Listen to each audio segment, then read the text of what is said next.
This one was like really high on my list of priorities as far as like these go, because much like the Hollow Earth theory, and it's also why the Hollow Earth theory was very, very interesting to me, it's centered around the idea of a paradise existing. So today, like I said, No Heckin Way Wednesdays are back, and today we're gonna be covering the Lost City of Atlantis.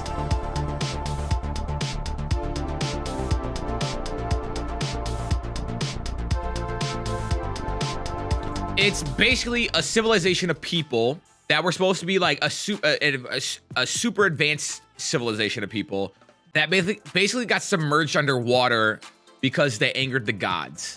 And there's been countless books, stories, movies made about the city of Atlantis. And while I was doing research today, I stumbled across one individual, and we'll get into it in a little bit. But one individual, his name is Jimmy Corsetti, and he claims to have found Atlantis. We're gonna start by going through a brief history, courtesy of the History Channel. Okay. A likely mythical island nation named in Plato's dialogues. So, okay, I might be exposing myself as a fucking idiot right now, but I definitely, I know Plato was a Greek philosopher, right? But I don't know how much of his work was based in facts. Plato describes it as a powerful and advanced kingdom that sank in a night and a day into the ocean around 9600 BC. The ancient Greeks were divided as to whether Plato's story was to be taken as history or mere metaphors. So that's where we derived this lost city of Atlantis. Since the 19th century, there has been renewed interest in linking Plato's Atlantis to historical locations, most commonly the Greek island of Santorini, which was destroyed by a volcanic eruption around 1600 BC. As the Atlanteans grew powerful, their ethics declined. Their armies eventually conquered Africa as far as Egypt and Europe as far as Tyrrhenia, before being driven back by Athenian-led alliance. Later, by way of divine punishment, the island was beset by earthquakes and floods and sank into a muddy sea. So that, already, I'm hooked. You're telling me it was an all-powerful civilization, and then they were too greedy, and the gods came down and essentially smited their entire land into the ocean?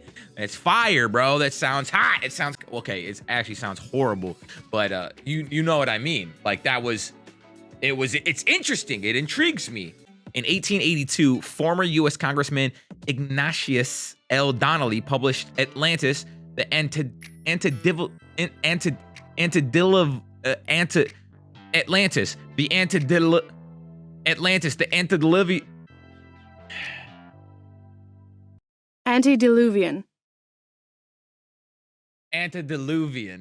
This is from a channel that covers a bunch of random, mostly pop culture stuff.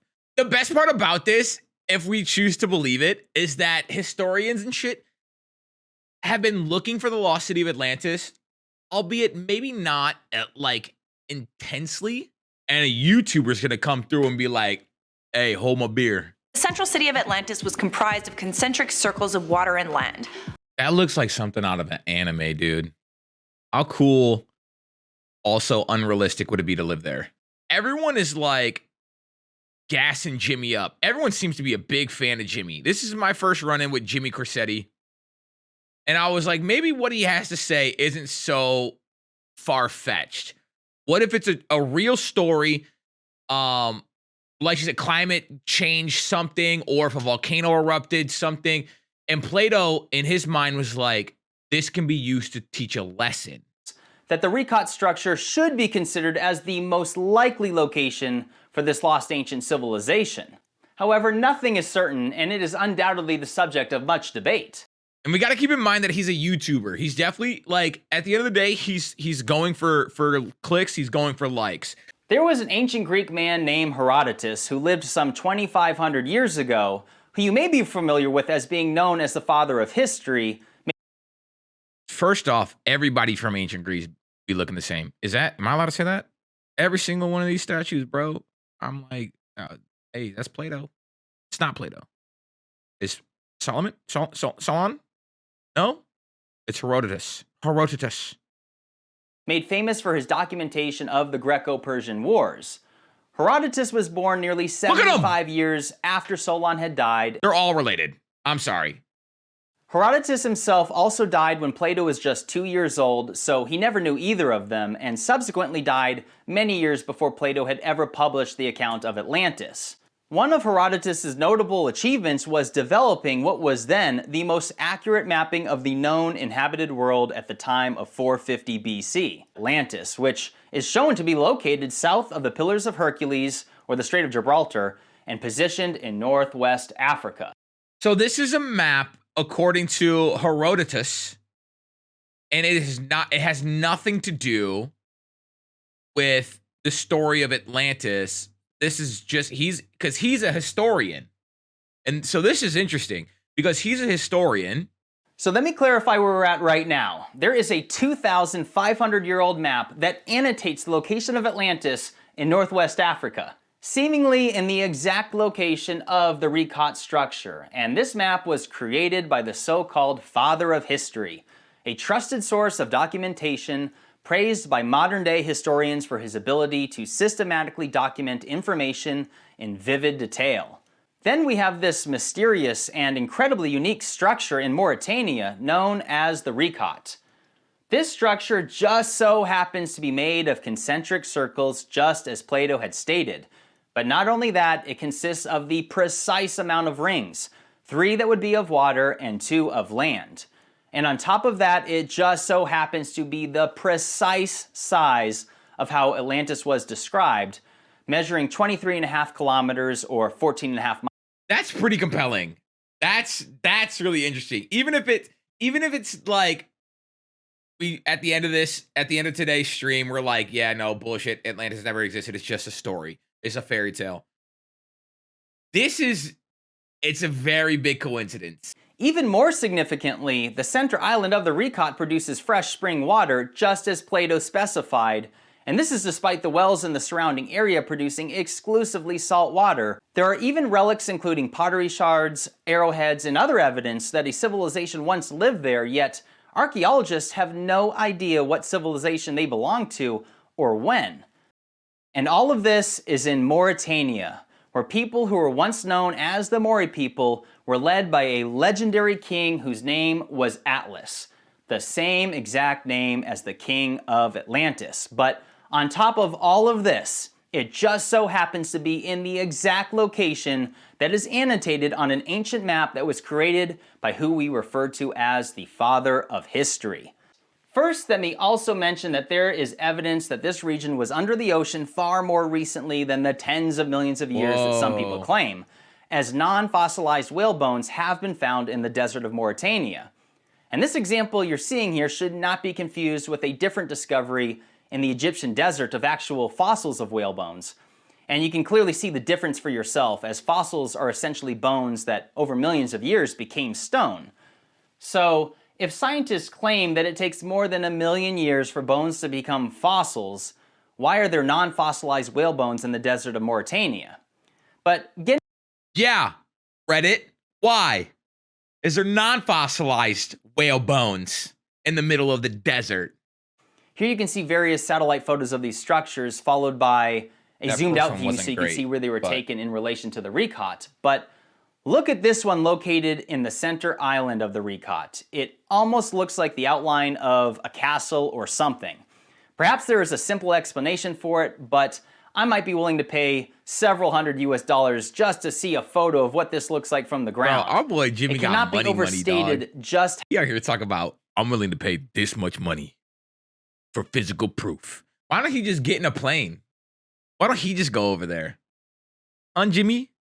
I'd be more inclined to believe you if you showed up with a camera, take that $1,000 you're gonna pay someone else to do it, and just go figure it out yourself. Go find it out yourself. How sick would that be? That's content, baby. But I went ahead and did a word scan through my YouTube creator dashboard of all the comments I've received in my prior videos on Atlantis.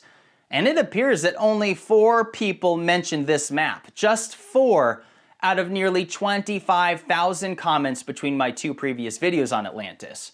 We cannot assume that we know all there is to know. Dude, I think that's the most fascinating part and why I like these deep dives that we do and like listening to other people talk about it. Because even if you don't believe conspiracy theories, if you don't like, you think it's ridiculous or whatever, you have to admit that there's so like, as for as much as we know about the world, about the universe, about even like our oceans and stuff. I think that most people understood what I was saying, but the skeptics jumped on this, and I would just like to encourage people to think for themselves. Like, yeah, okay, I agree. Like, people should think for themselves. But when you use buzzwords like that, that's what it is. It's fucking buzzwords. You tell somebody something super outlandish, and I'm not even saying that this is. As far as conspiracy theories that we've covered, this has been the most like interesting and not far-fetched. When you say something super out of pocket, and then you go, yeah, so like, hear what I'm saying, and then think for yourself. It triggers people. It's like, okay, yeah, no, he definitely he wants me to learn. He wants me to educate myself. He must be telling the truth, so I don't have to educate myself. He's gonna educate me. That's for other nerds. I'm a different type of nerd. And nerd is a term of endearment, by the way, for me. Yeah, you My fucking desire is to geek. share information that I find interesting or important with the masses. Look at all of the content he has for No Heckin Way Wednesdays. Wait, did he actually go? No, he just went to the Great Pyramids of Giza. What if he did? What if we were talking all that shit and he was like, here I am at the Ever since I had these conversations with Randall Carlson and Graham Hancock about the Younger Dryas impact theory and this concept that somewhere in the roughly around 11,000, 12,000 years ago, we were hit by a series of comets. And it's pretty evident that that's a fact. Joe's coming in real fucking hot here. All right. I don't know what he's talking about, but if he ever says it's pretty much fact. We can be sure that is not fact, okay? And Atlantis has always been the big one. That has been the one that everybody talked about. Back was on this target. incredibly There we go. advanced Thanks, Joe. civilization, and no one can figure out where it is. Right. Or if it was real. I think that Atlantis, So obviously that's Jimmy. because surely that wouldn't have been necessarily the name just through like the change of language, over, let's say, 12, 13,000 years ago, which would be the time frame. So let me say there's absolute doubt. Even I am not 100% certain. I'm not even 100% certain Atlantis existed. What I am certain is that humans were doing spectacular things and a cataclysmic event happened called the Younger Dryas. That's what I was saying. Atlantis might just be a play on real events. Is there a natural explanation for Yes. this formation? Yes. So let me say that it is considered to be mysterious. They're not 100% certain of it. However, the consensus is that it was a volcanic dome that had risen and collapsed multiple times, like 100 million years ago, allegedly. I say allegedly. I'm not necessarily disagreeing with that. I'm just saying I would like to know where sometimes they get these figures from. Like, explain to me why it was 100 million years ago and not 99 or 98, because here we are talking about how crazy things changed in just the last 12, 13,000 years. So when they throw around these numbers, 1 million years in itself is an incredibly long period of time. But getting back to your question, I agree with that. Dude, sometimes they'd be throwing out, oh yeah, these trees are thousands and thousands of years old. I'm like, have we been counting? Do we have records of the person who planted it? No, you can read the rings. Okay, well, I can't read the rings, so I just got to take your word for it, I guess. Even if you went to Mauritania, so you could see this from space. Astronauts use it as a locator, and they weren't really familiar or aware of it until the Gemini missions in the early 1960s. That's cool. So if you go to, if you just go to Google Earth, you'll be able to find this quite quickly. It stands out, and it's why they call it the Eye of Africa or the Eye of the Sahara. All right, so just pan out a little bit, and it'll provide us with keep going. All that white is salt. In fact, I had a friend, Josh big is Sigurdsson, that went this? out there and tasted that shit off the fucking ground. That's salt. Because a lot of people say, this was never under the ocean. And I'm like, all right, you see all that? That's Even cool. Randall Carlson himself, which let me just say, he, for a few reasons, doesn't, he favors the Azores. He doesn't. Wait, my man said, I had a friend who went out there and tasted it himself. He licked that ground. It was salty, bro. think this is likely to be the location for a few He reasons. favors what? The Azores, the island chain, which would be it's And he thinks that was Atlantis? he to him he's partial towards that. But so he analyzed this site, and you see all those striations, how it looks like the ocean, or So that's all water erosion, Joe. And if you scroll in, so remember when Randall was on your show and he showed you the Missoula floodplains and all those giant ripples from the huge current that it went through? This is here. So scroll in, right there where your cursor is, Jamie.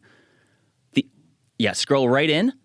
You're going to see those same water ripples. Keep going, because this what you're looking at here is panned out. This is many miles. Like, keep in mind, this structure is 30 miles across. That's crazy. That looks like the bottom of the ocean, like if you see where the water breaks on the sand. Yep. And I have wow, there's better crazy. pictures. And that, just to clarify, that white is salt, and that is because that's a lot of people don't know, Joe, that the Sahara Desert wasn't a thing until approximately 5,000 years ago.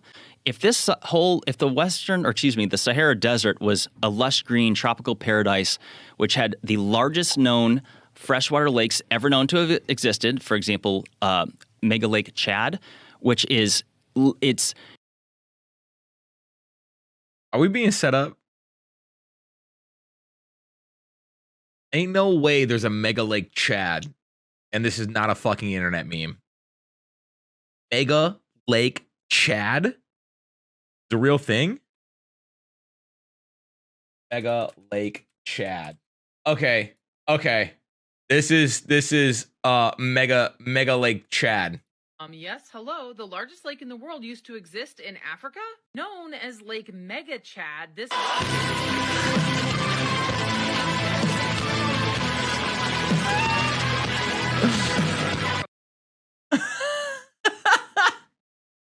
Yeah, dude. Honestly, I'm kind of shocked that Joe is out here like posing questions and making this dude answer. Our boy Jimmy. Like many impact points on Earth where they find this tritonite, this nuclear glass, which you can get either from a nuclear explosion or you get it from some sort of a meteor impact, large scale, all over the continent. And we know that all over the planet, I should say. We know that happened. Like this is like real hardcore geological evidence. So if we know that there were structures before that, which we do now because of Göbekli Tepe and a few other places that they're reasonably sure were pre-11,000 years ago, 12,000 years ago, then we know that something was around back then that was very sophisticated. How sophisticated, we don't know. That's interesting.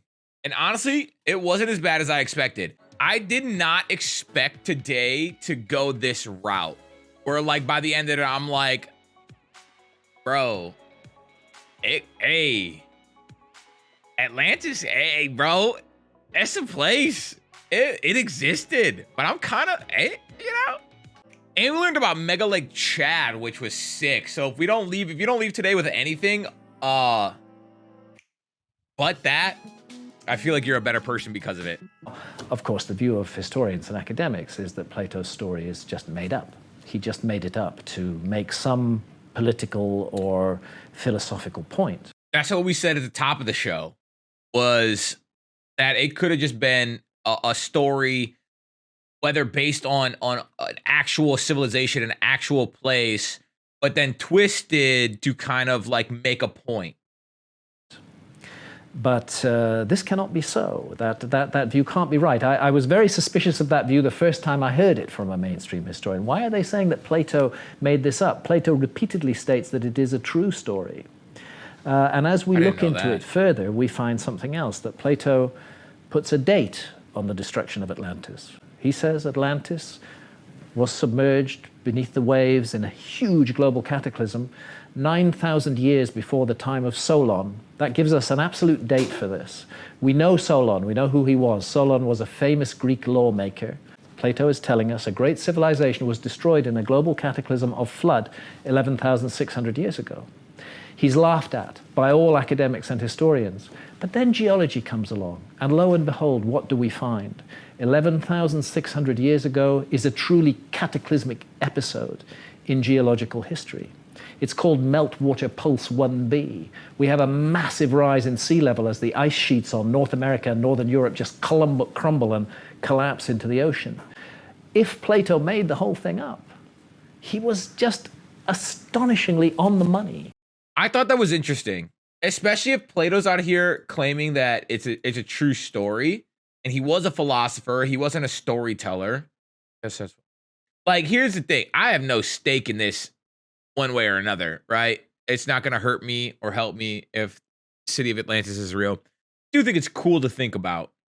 Marine Insight published an article stating the top 10 amazing facts about the lost city of Atlantis.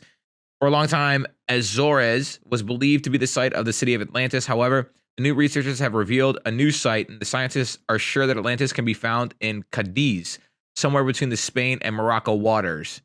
Wait, what is that? Oh my God, bro. We just spent... Yo, what? Look at this, chat. Look at this fucker.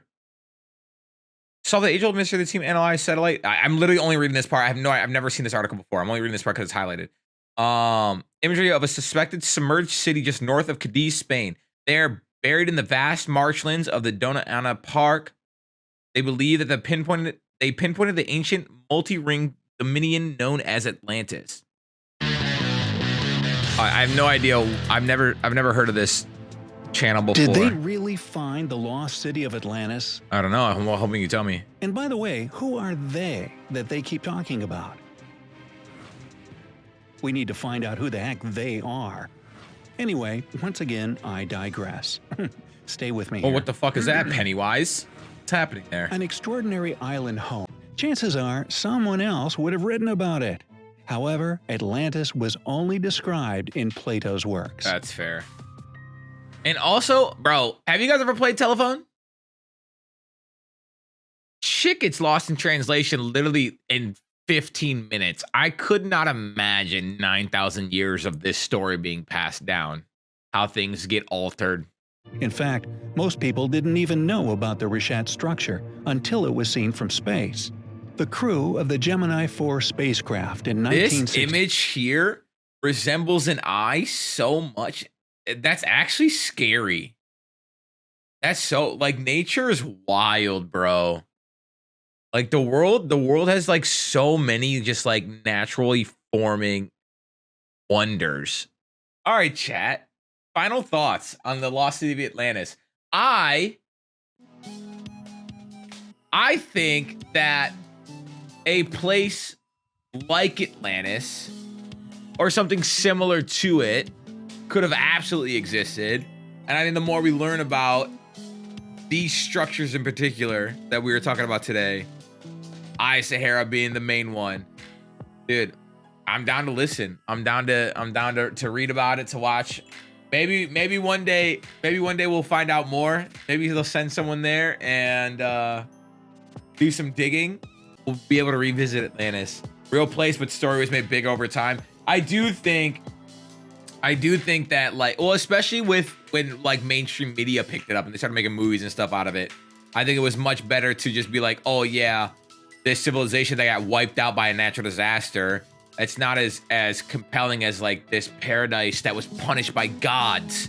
We cover an array of things, anything that's interesting, really, anything that's interesting and somewhat unknown. If you guys have any suggestions for things to cover in weeks in the future, feel free to post articles, videos in that channel. It would be greatly appreciated.